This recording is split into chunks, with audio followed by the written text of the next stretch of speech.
When the bus finally showed up, it didn't stop. It drove right past him.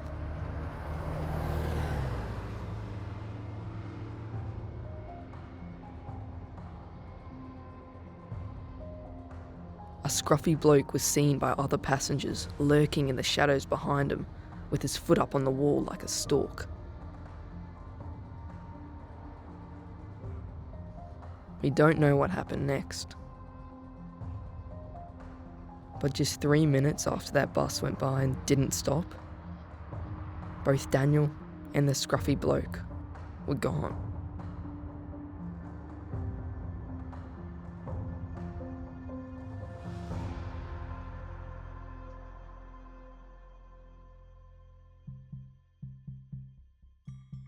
The first bus, the express bus, it passed Daniel, the boy in the red t-shirt, at 2:10.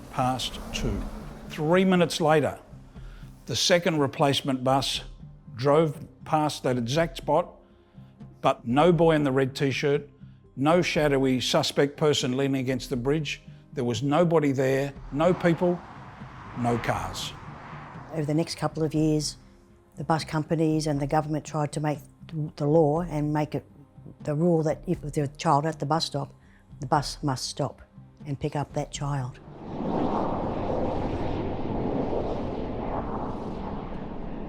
We got home around about 4 o'clock in the afternoon and we were told that Daniel had popped down to the shops. We thought nothing of it. They were regular bus travellers and they were responsible kids. We waited for the bus at about approximately 4:30 to arrive, thinking that was the last bus.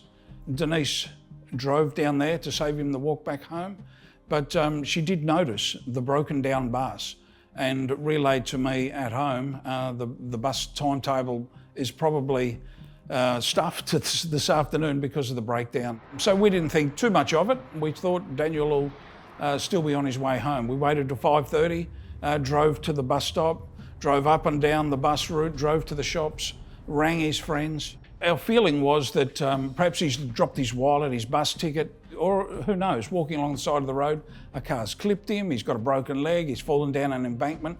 Something innocent's happened and we got to find the kid and help him out. We were getting quite anxious as the hours turned into 3 hours, and it was approximately 7:30 that Denise and I looked at each other and said, well, what the hell are we going to do? We've got to find Daniel. We've spent 3 hours looking. We've drawn a blank. We're going to make a missing person report at the Maroochydore Police Station. That's what we did.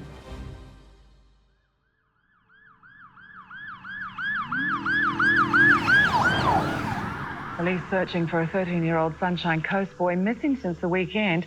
Fear he may have been abducted. Good evening. On Sunday afternoon, a schoolboy set out to buy Christmas presents for his family. 13-year-old Daniel Morcombe hasn't been seen since. A young Queensland teenager simply disappeared. 100 detectives are working around the clock. Anyone with information should contact Crime Stoppers. Getting desperate, we need him back. We want Daniel back. At first, no one knew what had happened. Daniel was reported missing. People said he might have run away. Mum and Dad didn't believe that for a second. Daniel is a much-loved son, brother and grandson, and we are desperate for any information about him. Mum lit a candle every night, waiting for Daniel to come home. Dad searched every road and every ditch, calling out for him. So did Dean and me. They wouldn't stop, they couldn't. The police talked about sightings, leads, blue cars, and suspects. We must stop this from ever happening again, and while the people responsible for this are out there, that risk is ever present that it could happen again. Mum and Dad stood in front of cameras with hope in their eyes, but deep down they knew. They knew Daniel wasn't coming home.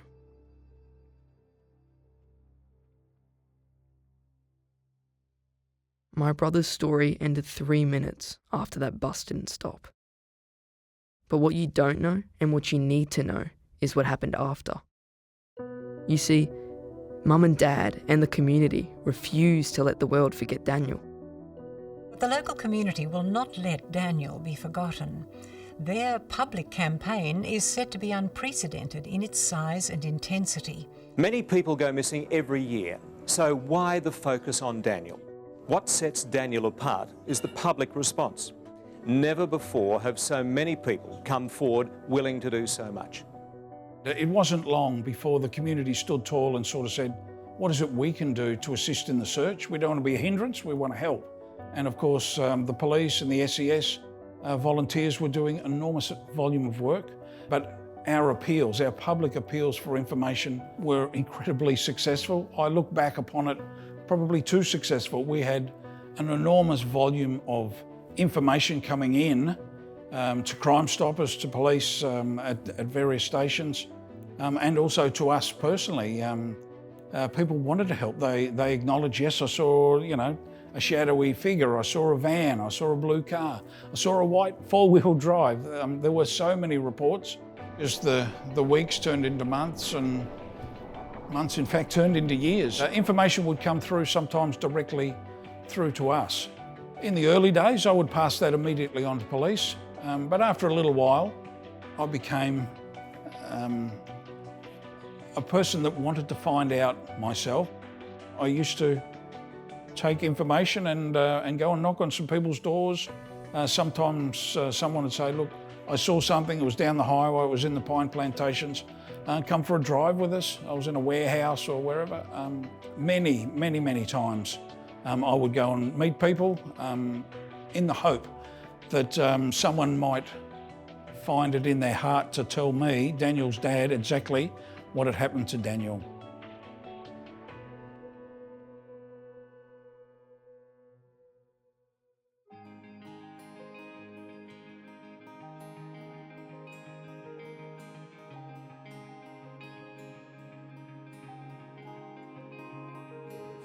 Yeah, I think you're not overwhelmed with sadness because you're actually absolutely committed and drawn to finding the answers.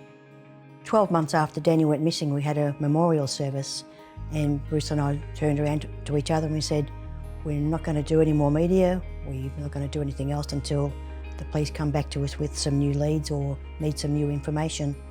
And about a week or two went past and we were driving past the underpass where Daniel had been abducted. And I turned around to Bruce and I said, I think we need to start a foundation, and we need to start a foundation to assist children on child safety and abduction. The search turned into something bigger. Mum and Dad created the Daniel Morcombe Foundation. It started as a way to keep Daniel's face and his disappearance in people's minds. It also became a mission. They not only wanted to find Daniel, they wanted to make sure no other child should ever be hurt. They were determined not to waste their pain. I know we're gonna be alright, 'cause together we can stand and fight. I wanna find the good in this spot. So the foundation's been coming up 20 years now.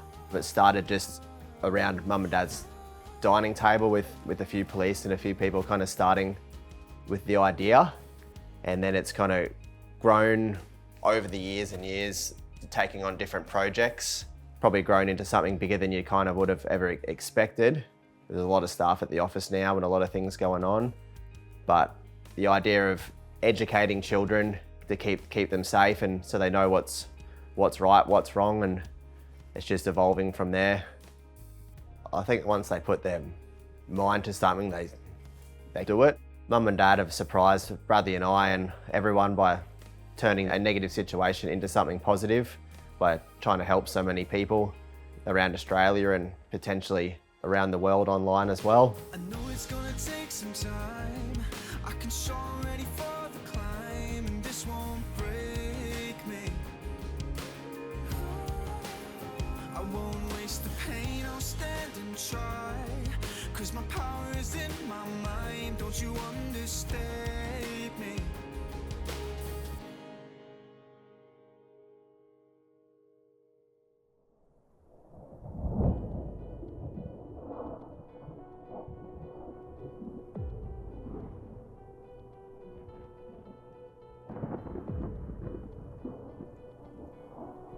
The waiting was torture. Every phone call, every knock at the door brought a flicker of hope that quickly faded. Days turned into weeks, weeks into months, and years went by. The police, the community, and the family never stopped searching, never stopped believing that someone somewhere knew the truth and would be found. In just over a week, a coroner will begin trying to uncover what happened to Daniel Morcombe. For the teenager's parents, this latest inquiry offers at least the possibility of answers. Dad once said that whoever was responsible had picked on the wrong family. The sting started in Brisbane at the airport, then on board a plane as it flew to Perth. The police had set a trap called Mr. Big. Pretending to be criminals, they conducted an undercover sting. They made the man who took Daniel, Brett Cowan, believe he had joined a criminal gang. They gave him money, showed him power, and let him think he was in control. They were leading him to exactly where they wanted him to go. Every step, every conversation was planned. Eventually, he told the undercover crime boss, Mr. Big, "Yeah, I did it." Yeah, I did it. Cowan told them everything. He thought they were his friends, but they recorded every word of his confession. Idiot. The amazing thing was that the coronial inquest was suspended, and we didn't know the reason why, and weeks and months turned into 6 and 7 months, and Denise and I and the family sort of said, what the hell's going on? We think we got our man, why isn't he being arrested and charged? It was certainly an incredible shock and surprise to us, and truly it was a moment, not of joy, it was a moment where you think, wow, Daniel's not coming home. When the truth finally came, it was worse than we ever imagined. We found out how it ended for Daniel. The news was devastating. No one deserves to hear such news. Police are calling in more people to help in the search. More than 100 police and volunteers have been scouring bushland on the Sunshine Coast. Highly trained volunteers, forensic experts, and police searched the bush near the Glasshouse Mountains. They found a shoe, another shoe, Daniel's clothes, and then at last, Daniel.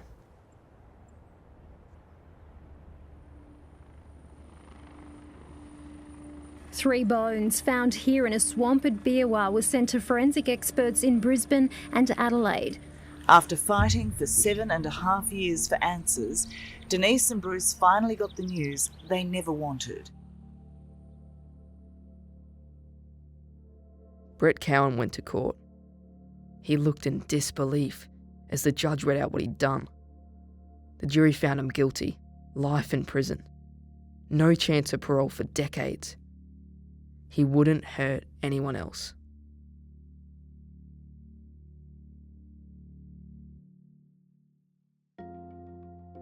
The family found a way to keep going. For Daniel, and for other kids, and for every family that has needed someone to stand up and say, crimes against children have no place in our community. Kids have a voice. It is never their fault. Well, when we have Day for Daniel each year, different schools, different businesses always send photos to us of the activities that they've done for the day. We might get photos of all the children in their red doing their different activities, and you think, wow, you know, we're able to assist all these children and make all these kids a lot safer that day than when they left home that morning, you know, to go to school. When Daniel first went missing, I mean, most children only had a Hotmail account. There was no Facebook, there was no Instagram, there was no Snapchat, no Twitter. No, these days, most children in upper primary school and definitely high school have got, you know, iPhones, different things with cameras, different apps, different technology on them. And it's just so dangerous out there with all the technology. So, you know, the Daniel Morcombe Foundation needs to keep in touch with what different apps children are doing, what the dangers are out there, you know, the predators online. And we have to make sure all our programs and educational materials relate to what the children are actually doing online, and we need to stop them and teach them the best way to go about things. Look, Denise and I and so many good community people stood tall and said, we've got to find Daniel.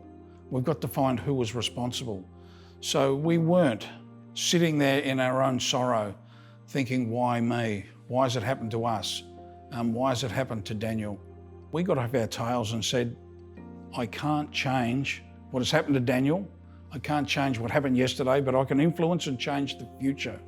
And I want everyone, please, anybody watching this video, whether you are the victim of child sexual abuse, you've been bullied, domestic violence, look, we cannot change what happened to you yesterday. But please, if at all possible, stand tall like we have done and accept the challenge and say, I'm going to disclose something today. Today is the day I tell my story. You are incredibly important in helping others. So please, don't waste your pain. Come forward and disclose if ever you've got something to get off your chest. You will help somebody else. It's important. Don't waste it. And what's your reaction to the story of Daniel Morcombe? Daniel's story made me so wild and made me fix something that was really messing with my head. This sick guy at our school made some deep fakes of me and some other classmates and circulated them on his socials. We saw them and we told him to take them down. As much as I hated him for it, I really didn't want him to get into any trouble. Can you believe it? We didn't want to snitch on the guy. Well, not anymore. I told Mrs. James, the teacher at school, and we fixed it. And it fixed him. What a jerk. The story of Daniel. It makes me sad, and it kind of makes me think about my own safety, even here at the park. Like, for example, sometimes it's hard to keep in touch with what's happening so you can recognize any crap. Like, boys approach me all the time wanting to hang out, which is sometimes good, sometimes not. It makes me nervous. But I've learnt that no means no, 100%. I try to be clear with what I want and what I don't want. It's simple, really. It just takes a bit of courage, especially at night around the toilets and when there's partying going on. I'm gone by 8 o'clock. That's my boundary. It's hard because there's always pressure. You just have to learn to trust your instincts and be aware of when things are not right. That's what I've learned from Daniel. I think that it really helped me with knowing how to look after myself, how to recognize unsafe situations, how to react, and make sure you report what happened. My dad got us a family password, which was really cool. We were only to get into the car or go with someone who knew the family password. We used Batman popcorn because I really like Batman and my sister Jess likes popcorn. So easy, Batman popcorn. Yeah, Daniel's story is such a reminder of how unsafe our kids can be. But danger isn't always on the streets. I watched it with Jaden and afterwards, he just went quiet. He looked at me about to cry and he said, I think I'm in trouble. He's been playing a lot of Roblox with some friends online who he's never met, of course, and apparently a lot of these so-called friends have been offering to buy him Robux, which is the gaming currency, and that just screams grooming. Thankfully, he said no, but then he told me that a girl has asked him to send a picture. This is so embarrassing. A dick pic. It's such a stupid word. I said, you'd better not have. And he started crying and said, I may have sent one. I tried to stay calm and supportive, but I said, you know, that could have just been some old pervert pretending to be a girl, or it could be someone online getting photos like that to scam or even blackmail you. He just went quiet. I should have been paying more attention to what he was getting up to online. But I went to the E-Safety Commissioner's website and got a lot of tips. And we talked through it. He's learned a lot. And we both did. I don't know how I would have reacted, especially when it's something an adult's doing. It's weird and it's a hard thing. I had a relative, a cousin, who was much older, but super friendly. He was always giving me hugs and kisses, texting or messaging me. Really awkward when he came around to our place. Then he started giving me presents and it was not good. I was terrified to tell my mum, but eventually I told her and she ended it. I was so lucky to have my mum in my corner.